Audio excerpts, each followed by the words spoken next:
This is Capital Games, I am the Wiz. If you haven't read by now, or if you haven't played the game by now, if you have Game Pass, Redfall came out on Monday with not great critic scores. It's gotten lambasted from the gaming public, and it has basically been considered one of the most disappointing games of the year. It's sitting at a 64 at OpenCritic right now, at a weak 64, and the last I checked, only about 25% of critics have recommended it, and even those who have recommended it tacitly recommend it, basically saying they're hoping that it gets better, but for what it is right now, it's okay. This is a big deal for a couple of reasons. One, Redfall has been something that Microsoft and Xbox have been championing as a new game that is something that you're going to want to play on Xbox for about over a year now. Since then, they've been showing bits of footage and stuff as well. It's only been until about the last few months where people started questioning maybe if the game is going to be in trouble. But when it was released, it pretty much confirmed everyone's worst suspicions that the game just wasn't up to par with all of the different games that Arcane has made in the past. Now, some of you, and some of you who are listening, and some of you who are on the internet say, oh, we gotta blame Arcane. It's time to gut Arcane and see what we can do to fix everything. And I'm gonna say hold up on that, because this is really the first game from Arcane in about, I would say 10 or 15 years that has done this poorly. I know some people weren't fans of Deathloop, but there are others who really love the game, and it seemed pretty solid, even though it wasn't for me specifically, but I know a lot of people who did really enjoy the game. I don't think this is a problem with Arcane, because a studio can have these types of bad games every once in a while. It is perfectly possible for that to happen. Square Enix happens with Final Fantasy. It's happened with other studios as well. BioWare has had a slew of them in the past few years. It is perfectly possible that a really good development studio makes a bad game. It is entirely possible. Now, the reason why I'm mentioning this is I have a really big question to ask. What is going on with Xbox? We've had this discussion before when Zero was here on Weekly Dividends and in other segments. There seems to be a lot of issues going on with Xbox this generation. It's been going on longer than that. It started with the Xbox One reveal. But specifically with this generation, there has been a lot of noticeable issues happening with Xbox. The lack of games being released, the lack of big titles being released, things that will get people to want to buy the console, that they championed as the game to have on the console, which was Halo Infinite, was delayed when it was supposed to release when the Xbox Series X was supposed to come out.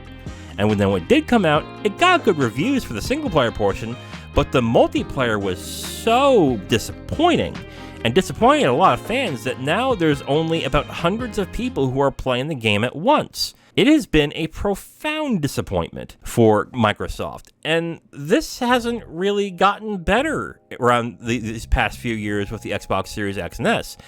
For clarification, I have all the systems. I have the PS5 and the Xbox Series X. I mostly play on Series X because I like the controller and I like how the system runs. I think the PS5 is fine. I don't like the controller very much, and I don't like how the system runs very much. So I find the Xbox much more comfortable. But that being said, I can't deny the fact that the Xbox has not had a good few years. It's not released anything interesting. If it's save for Game Pass, there really isn't much for me to play on that. What does this mean here? And what could Microsoft do to correct the ship in order to fix everything that's going on? Well, there's some tough questions to ask. First off, the gutting of 343 and turning things over and trying to rework everything was probably the smart move. A lot of people were not very happy with the previous Halos and wanted to see a new direction. So in that aspect, I think that was the right move. But what about Rare? What about and what about Arcane that they just got? Bethesda? I mean, we don't know much about Bethesda right now. If Starfield turns out to be a bomb, then there's a huge problem. But with Arcane, like I said, I don't think that is really necessary right now. It's one bad game, and that happens. So on that note, I'm going to give them the benefit of the doubt and say they just had a bad game and let them go on and do something that they have been meaning to do. But that said, I mean, let's look at Rare as well. Rare still has Sea of Thieves, and that's still being updated. That didn't do so well at first, but it ended up being a modest hit. after a certain point, so that's okay. I guess that can be considered a minor hit for Microsoft, but even then, that's really not good. I have one solution, and it's going to be one that I think maybe a lot of people may not agree with, and I'm going to give it in two parts. Here's two options that we have when it comes to solutions. Either one, hire somebody directly under Phil Spnecer to take care of the management of the studios, to make sure that they are hitting their targets, that they have enough support and they have enough money to make sure that they can do their games, and that they don't go overboard on certain titles and certain things to bloat the budget. They announced Perfect Dark, 3-4 years ago? And we still haven't heard anything from it. All I've been hearing are, oh, it's delayed again. Same thing with the Fable remake, or the new Fable game. That's being delayed as well. Apparently, the rumor is that's being redone at this point. We have Avowed, which people think is possibly coming out this year. I'm still not sure. We'll see, but people are thinking that might come out this year. But what they need is somebody to just say, okay, we need somebody to have direct contact with all the studios to make sure that they have enough support and they have a tight schedule to make sure everything runs correctly. I don't know if the issues with these studios is a matter of feature creep, where they start getting more and more ideas and no one pairs them back and says, okay, forget that, let's just finish the game, or if it's just complete studio mismanagement. But somebody needs to step in and pretty much take charge and go, no, we are stopping this right now. We need to get this done, and you are stopping, and we are finishing up the game, and we're doing it in a good manner.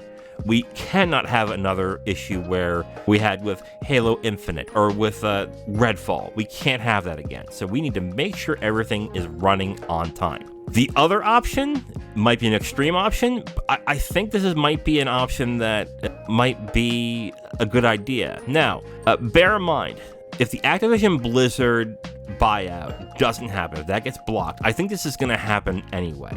But I think it's time to replace Phil Spnecer. And the reason why is that with this generation specifically, this was supposed to be his test. When he came in the beginning after Don Matrick blew it with the Xbox One, his job was specifically save the brand. Save the brand, give us a lot of goodwill, give Xbox a lot of goodwill, and make us look as good as possible. Let's be very consumer friendly so that when we get the next system, we can go ahead and we can really start with a good setup.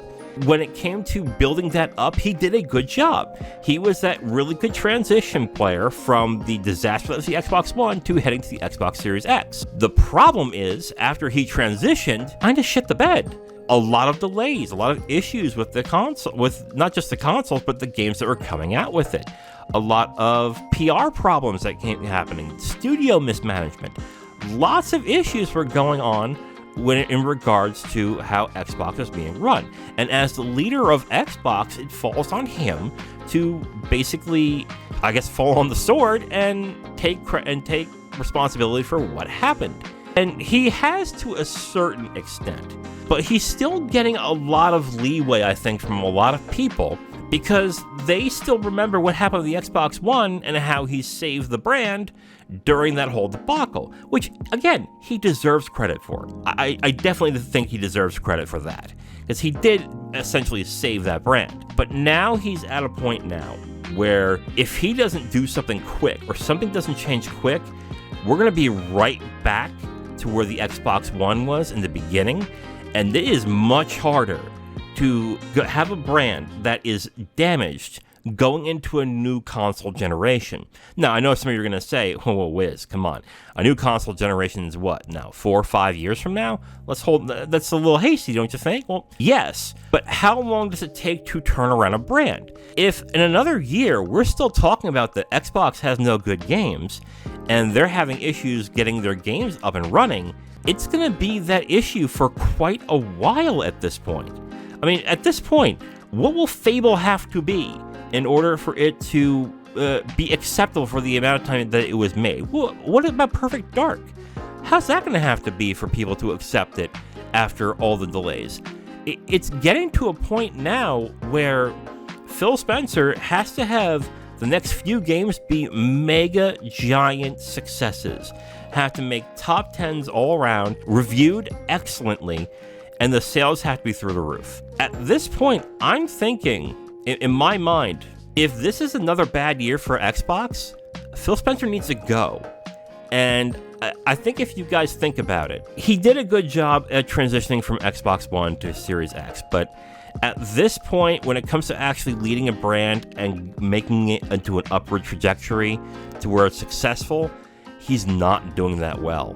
And there is such of a leader that transitions from being from bad to acceptable. That is fine to be a leader that's like that.